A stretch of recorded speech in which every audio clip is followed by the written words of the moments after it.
বিষয়ে অনেকেই ফেসবুকে কথা বলছেন, তাই আমি আপনাদেরকে একটি স্পষ্টীকরণ করার জন্যই বলছি। আপনারা দেখবেন যে আমি যে প্রেক্ষাপটে বলেছি সেই প্রেক্ষাপটটা হলো যে মোরা এক বৃন্তে দুটি কুসুম, হিন্দু মুসলমান, মুসলিম তার নয়নমণি, হিন্দু তাহার প্রাণ। কুতিবা আলাইকুমুস সিয়াম, আল্লাহ তাআলা বলে আমি তোমাদের উপর রোজা ফরজ করেছি। মহান আল্লাহ তাআলার দেওয়া বিধানকে পূজার সাথে সে মুদ্রার এই পুটারূপী সাদৃশ্য করার কারণে এমনি তো সে বেঈমান হয়ে গেছে। হিন্দু ভাইদের পূজা হচ্ছে, এতে আমাদের কোনো দুঃখ নেই। ওনাদের ধর্মীয় উৎসব ওনারা করবে, তাদেরকে যদি জানমালের নিরাপত্তা দিতে হয় আমরা দেব, কিন্তু ধর্ম যার যার, উৎসব তার তার। ঠিক কিনা জোরে বলেন? ওরা কারা, কে সে? একটা স্লোগান উঠছিল, যে স্লোগানের ব্যাপক বিরোধিতা সর্বশ্রেণীর আলেমরা করেছিল। স্লোগানটা ছিল এমন,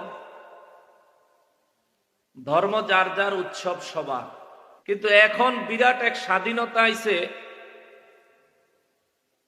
হিন্দুদের পূজায় হুজুররা। ঠিক কিনা বলেন?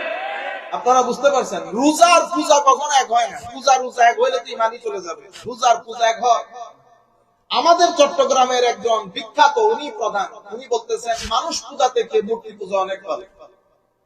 আমাদের দরবারে হিন্দু গেল, তোমরাই ওয়াজ করলা, হিন্দুর বাড়ি হিন্দু যায়, আটটুসি হিন্দু যায়, কেন তোমরা মন্দিরে যাও কেন? হ্যাঁ, মন্দিরে তোমাদের কাজ কি? আবার মন্দিরে যায় দেখি বসে বসে কোক খাও, বিস্কিট খাও। মন্দির পিছে লইয়া মাথা থাকলে ডিগ্রে হয়ে রাখো, রোজার পূজা এক কতই। আবার বলতেছো আপনার কোন ভগবান, আমরা কে আল্লাহ, ঘুরায় ঘুরায় এক কতই। ইসলামপন্থী কিন্তু মানুষ যে এত মোনাফেক হয় আমি কল্পনাও করি নাই। একজন তো লিখছে, মুসলমান আমার নয়নের মণি, হিন্দু আমার প্রাণ। বেটা, তোর হিন্দুদের জন্য ভালোবাসা লাগে, তোর মা বোন বিয়ে দে। একদিকে রোজা, আরেকদিকে হলো পূজা। এই পূজা উদযাপন উপলক্ষে এখানে যে সমবেত হতে পেরেছি, এই জন্য আল্লাহ তাআলা শুকরিয়া আদায় করছি। আসসালামু আলাইকুম ওয়া রাহমাতুল্লাহি ওয়া বারাকাতুহু। যারা আমার এই ভিডিওটি দেখছেন দেশে ও প্রবাসে, সবাইকে আন্তরিক মোবারকবাদ। দর্শক শ্রোতা, জামাত ইসলামের নেতারা এবার দুর্গাপূজায় গিয়ে সেখানে অনেক কুফরি বক্তব্য দিয়েছে, যেগুলো সোশ্যাল মিডিয়ায় ভাইরাল হয়েছে এবং কি বাংলাদেশের অনেক আলেম এর বিরোধিতা করে প্রতিবাদ করেছেন। দর্শক শ্রোতা, প্রতিবাদ করার কারণে এবার জামাতের নেতা শিশির মনির তিনি প্রকাশ্যে মাপ চেয়েছেন এবং কি তার ভাইরাল বক্তব্যগুলো নিয়ে মুখ খুলেছেন। দর্শক শ্রোতা, আপনারা প্রথমে লক্ষ্য করে দেখেছেন জামাতের একজন আমির বা জামাতের একজন নেতা তিনি বলছেন লা ইলাহা ইল্লাল্লাহ, জিতবে এবার দাঁড়িপাল্লা। আসলে তারা কালিমা বাদ দিয়ে এখন নতুন কালিমা তৈরি করেছে। আসলে এই বিষয়টা নিয়ে আপনারা অবশ্যই কমেন্ট বক্সে জানিয়ে যাবেন, তাদের এই কথাগুলো কি আসলে কুফরি হয় নাই না কুফরি হয়েছে। দর্শক শ্রোতা, তবে এই বিষয় নিয়ে আলেমরা কিভাবে প্রতিবাদ করেছেন চলুন সেই ভিডিওগুলো প্রথমে দেখে আসি। হিন্দু ভাইদের পূজা হচ্ছে, এতে আমাদের কোনো দুঃখ নেই। ওনাদের ধর্মীয় উৎসব ওনারা করবে, তাদেরকে যদি জানমালের নিরাপত্তা দিতে হয় আমরা দেব, কিন্তু ধর্ম যার যার, উৎসব তার তার। ঠিক কিনা জোরে বলেন? ওরা কারা, কে সে যে মুসলমানের সন্তান হয়ে ওনারা ওরকম লাফাচ্ছে না, তিনি গিয়ে লাফাচ্ছেন, তাও দেখলাম মাথায় টুপি। হায় হায় হায়, আমি একটা ভিডিও সোশ্যাল মিডিয়ায় দেখে, আপনারা দেখেছেন হয়তো, আই এম স্ট্রেঞ্জ। ওনার লাফানি দেখে হিন্দু ভাইয়েরা লজ্জা পেয়ে যাবে। দেখছেন না আপনারা? একেবারে টুপিওয়ালা, দাড়িওয়ালা, রিসেন্টলি খুব ভাইরাল ভিডিও আমি দেখেছি। বাকিটা খোদা জানে, নবী জানে। আমি আশ্চর্য হয়ে গেলাম, কে কোথায় গেল, কেন গেল, কিভাবে গেল, কি কারণে গেল, লজ্জার পর্দা কিভাবে উঠে গেলে, কিভাবে বেহায়া হয়ে গেলে, কি পরিমাণ নির্লজ্জ হয়ে গেলে একজন মুসলমান সেভাবে গিয়ে নাচতে পারে।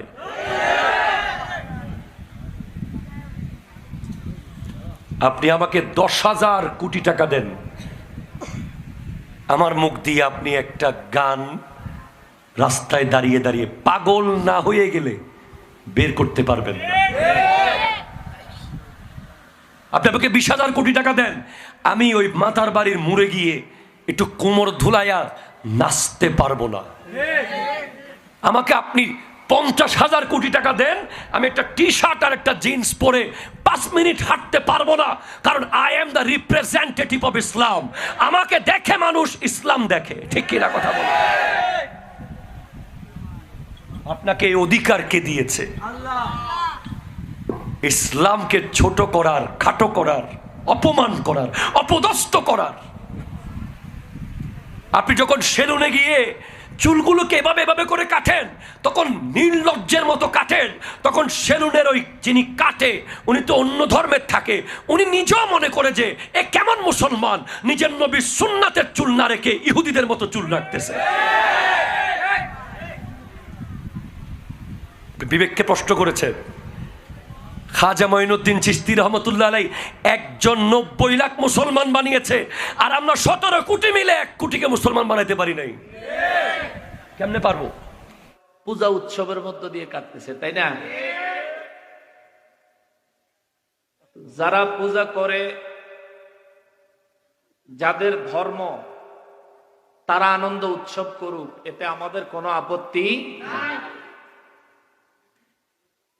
আওয়ামী লীগ সরকারের আমলে একটা স্লোগান উঠছিল, যে স্লোগানের ব্যাপক বিরোধিতা সর্বশ্রেণীর আলেমরা করেছিল। স্লোগানটা ছিল এমন, ধর্ম যার যার উৎসব সবার। এই নিয়ে ফেসবুকে অনেক দুষ্ট পোলাপাইনে এমনও লেখছে, বউ যার যার, মানে বিয়ে যার যার, বউ সবার।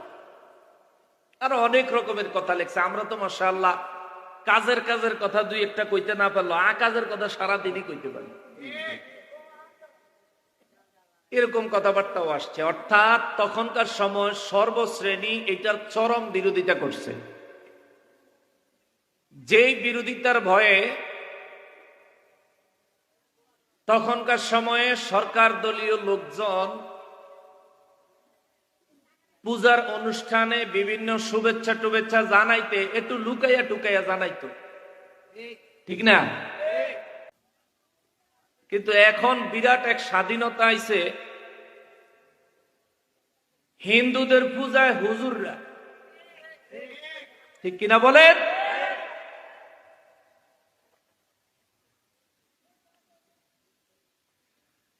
হিন্দুদের পূজায় উল্লেখযোগ্য রাজনৈতিক দলের ব্যক্তিরা যারা ইসলামিক লেবাসে, কেউ গীতা পড়তেছে,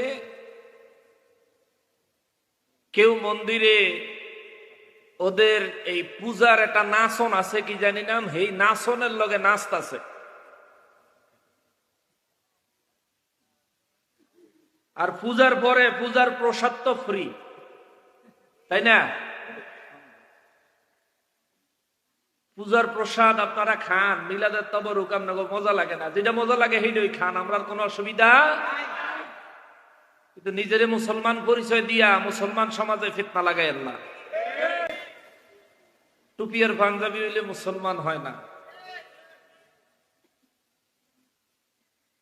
এই বিষয়ে আল্লাহ রাব্বুল আলামিন আমার নূর নবী রহমাতুল্লিল আলামিনকে 1450 বছর আগে এই বর্তমান পরিস্থিতিরা যেমন হয়তোবা এর কাছাকাছি বা এইরকম বা এর চাইতেও জঘন্য কোন পরিস্থিতি ছিল, যার কারণে আল্লাহ তাআলা কালামে হাকিমের মাধ্যমে তার হাবিব রহমাতুল্লিল আলামিনকে বিষয়গুলো জানিয়েছেন, সতর্ক করেছেন। জোরে কন্যা সুবহানাল্লাহ। আপনারা বুঝতে পারছেন, রোজার পূজা কখনো এক হয় না। রোজা এক হইলে তো ইমানই চলে যাবে। রোজার পূজা এক হয়। আমাদের চট্টগ্রামের একজন বিখ্যাত, উনি প্রধান, উনি বলতেছেন মানুষ পূজা থেকে মূর্তি পূজা অনেক ভালো, হিন্দুদেরকে অবৈধান করতেছে। এখন আপনি যদি এগুলা বলেন, আপনি বলবেন হুজুর আপনি রাজনীতি করতেছেন, আপনি ফালতু কথাগুলো বলবেন, আমি রেসপন্স করবো না। মানুষ পূজা মানে সুন্নিরা মানুষ পূজা করে, এটা বলতেছে কোথায়? হিন্দুদের পূজা থেকে।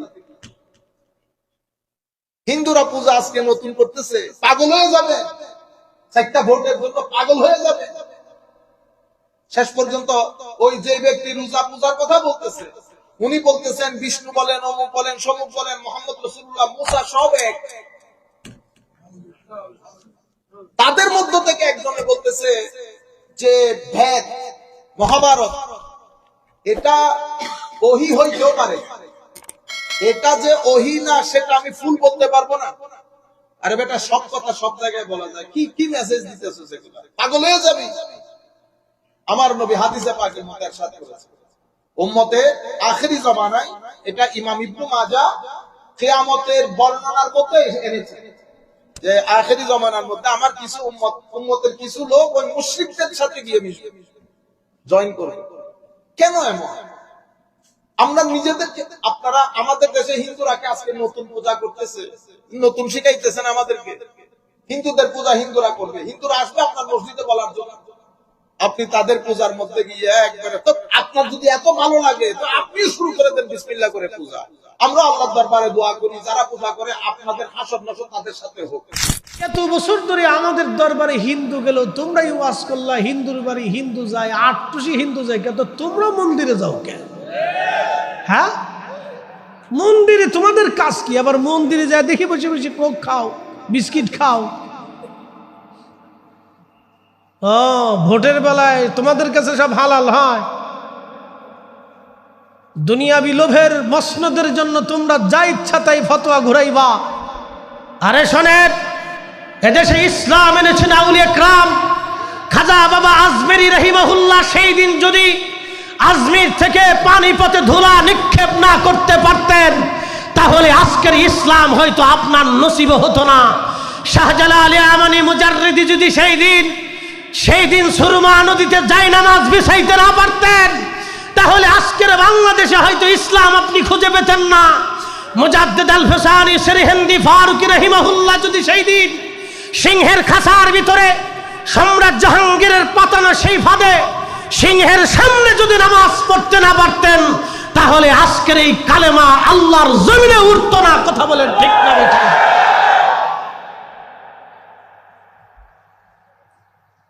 আমরা কি ধর্ম দিব আমাদের বুঝা হয়ে গেছে। সমালোচনা করতাম না, কিন্তু বাধ্য হয়েছি। কেন? সারাটা বছর আমরা গুতাইতে গুতাইতে দেওয়ালের সাথে পিঠ মিশেই ফেলছি। এই বেটা, তুমি মন্দিরে কি জন্য যাও? মন্দির তোমার পাহারা দিতে হবে কেন? এদেশে হিন্দু মুসলমান তার রাষ্ট্রীয় অধিকারে আইনে সবাই যার যার ধর্ম শেষে পালন করবে। তার রাষ্ট্রের আইন, রাষ্ট্রের অধিকার শেষে দেশের নাগরিক। কি কথা কর না কেন? ঠিক আছে না? আমিও ট্যাক্স দেই, হিন্দু ট্যাক্স দেয়। কি কথা ঠিক আছে না ভাই? আমি দেশের নাগরিক, সে দেশের নাগরিক। আমি নিরাপদে দেশে মাহফিল করব, সে নিরাপদে কীর্তন করবে, তার মন্দিরে সে পূজা করবে। আমি মুসলমান, তার মন্দিরে যাব কেন? কি কথা ঠিক আছে না? রাষ্ট্রীয় অধিকারে আইনে সে তার কাজ করবে, অসুবিধা নেই তো। তার বিধানে তার মনস্তুষ্টিতে সে আমরার পীরের বাড়ি গেছে, তুমি সারা বছর গালিগালাজ করছো। আল্লাহ বহু বছর পরে তোমরা দেখাই দিছে, দেখো জাতি এখন বুঝছে, দেখছে, জাতি বুঝে। আওলা ঝাওলা করলে কোনো কাজ হবে না বাবা। দুর্মধুর কথা কন আর পূজা মণ্ডপে যায়া হিন্দুদেরকে ডিস্টার্ব করন। কথা কন ঠিক না বেঠে? ওলি আল্লাহর মাজারে গেলে কয় আমরা পূজা করতে যাই, তখন ওলি আল্লাহর মাজারে যে আমরা জিয়ারত করতাম ফতোয়া লাগাইছো মৌলবী, আর এখন যাই বলতাছো মন্দিরের সামনে দাঁড়ায়া মন্দির পিছে লইয়া মাথা থাকলে ডিগ্রে হয়ে রাখো রোজা আর পূজা এক কতই। আবার বলতেছো আপনারা কোন ভগবান, আমরা কে আল্লাহ, ঘুরায় ঘুরায় এক কতই। আপনারা কোনো চিন্তা করেন না, আমরা আপনাদের সাথে আছি। এর মানি হলো ইন্ডিয়ার খুশি করে আর কি। এমনি আবার ইন্ডিয়ার বিরুদ্ধে আবার এটা আবার খুশিও করে। এ তেলকে আমরা বুঝি না, এই তেলকে আমরা বুঝি না, এই সালাকিকে আমরা বুঝি না। আমার কথা হইল বিশ্বের কোন দেশের সঙ্গে এই বাংলাদেশের কোনো বৈপরীত্য হবে না। সব দেশের সঙ্গে আমাদের সুসম্পর্ক থাকবে, কিন্তু আমার সার্বভৌমত্বের বিরুদ্ধে কেউ যদি বাঁকা চোখ তুলে সেই চোখ আমরা উপরে ফেলবো। কথা বলেন। সুন্নিরা যে কতটুকু সাহসী এটা ওখানে আমরা টের পাইছেন না।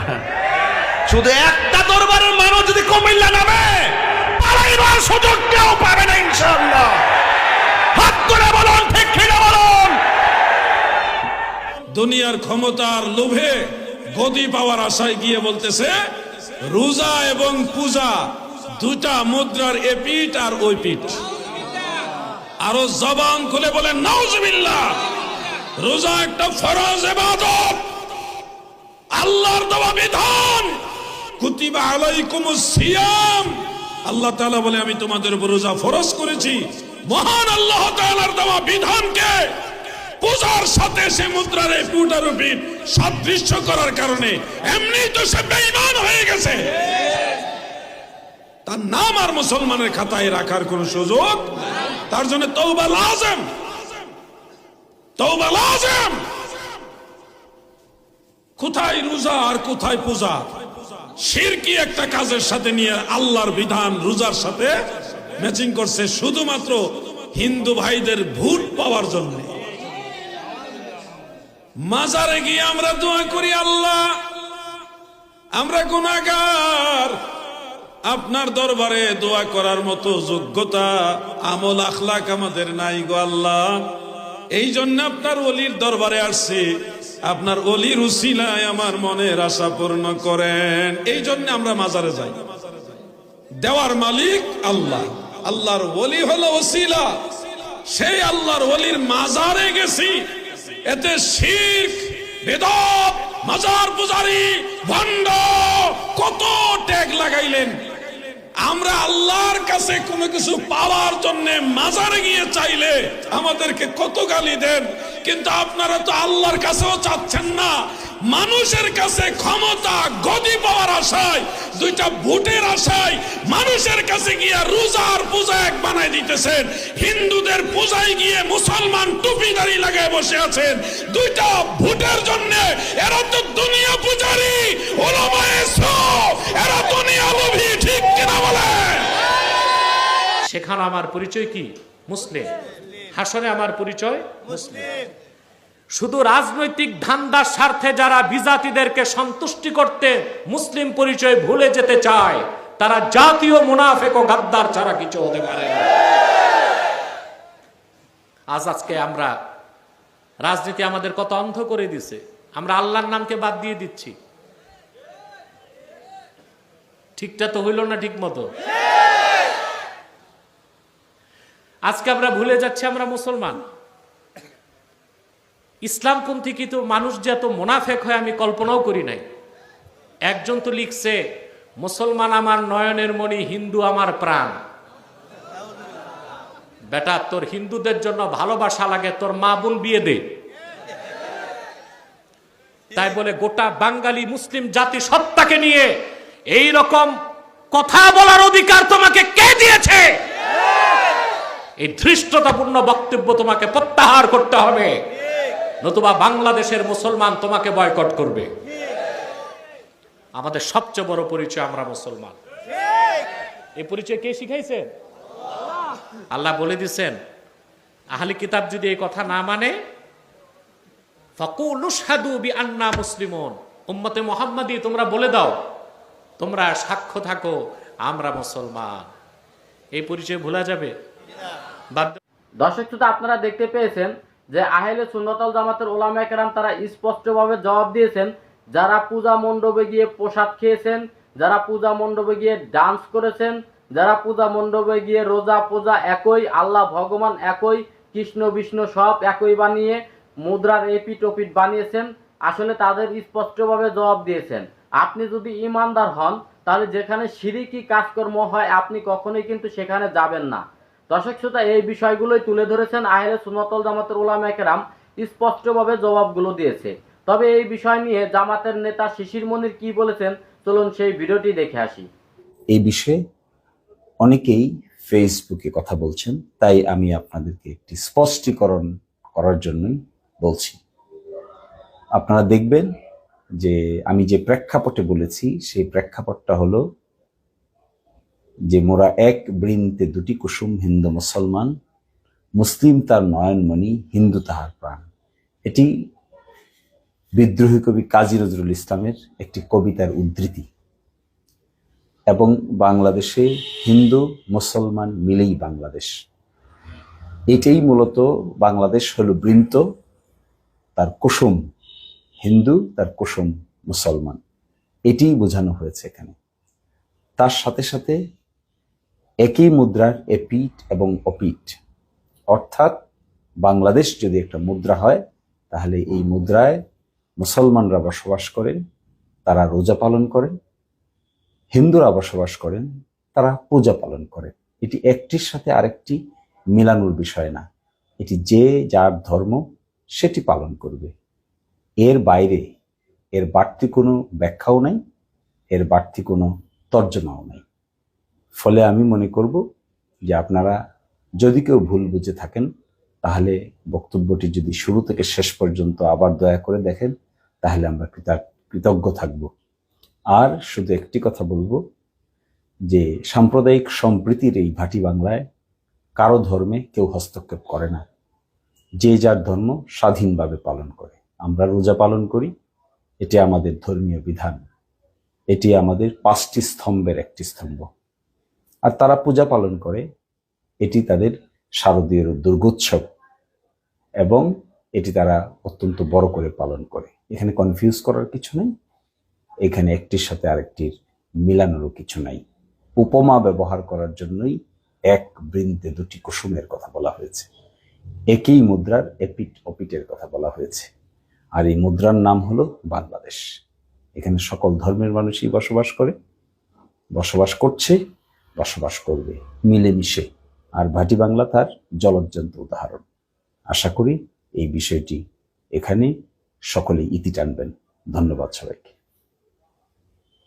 দর্শক শ্রোতা, আপনারা দেখতে পেয়েছেন জামাতের নেতা শিশির মনির তিনি কিন্তু তার ভাইরাল বক্তব্যগুলো নিয়ে মুখ খুলেছেন।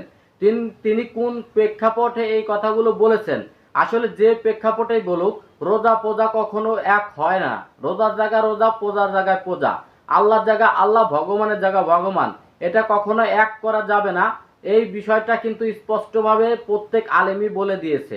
দর্শক শ্রোতা, তিনি তার কথাগুলো আপনারা শুনেছেন অবশ্যই, তাহলে এখন আপনারা অবশ্যই কমেন্ট বক্সে মতামত জানিয়ে যাবেন। তবে আজকের এই ভিডিওটি এই পর্যন্তই। ভিডিওটি যদি ভালো লাগে অবশ্যই লাইক কমেন্ট শেয়ার করবেন এবং কি চ্যানেলটি সাবস্ক্রাইব করবেন। আল্লাহ হাফেজ।